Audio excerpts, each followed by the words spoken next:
tournée économique d'accord c'est bon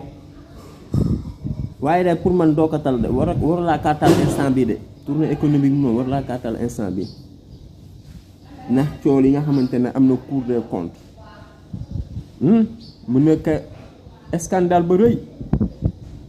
bu ñu sukkandikoo si ñoom li ñu wax ndaxte seeni kàddu la di samay kàddu nga war see dox ab jéego ba rëy sax leeral mbiri force Covid 19 xaw ma riposte xaw ma noonu lañ ko tuddee woon riposte Covid 19 génne si xaalis ba milliards yu bëri da toll si 1000 milliards. Cour des comptes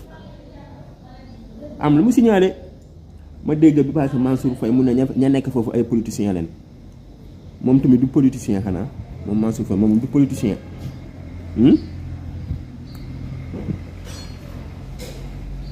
monsieur Yàlla mi démb rek mu ngi koy wax. mooy défaut de pièce justificatif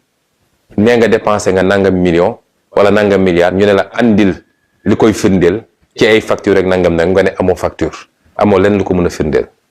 lii lu garaaw la ci réew mi te nag dafa mel ni bàyyiwul benn ministère parce que boo xoolee rapport Cour des comptes bi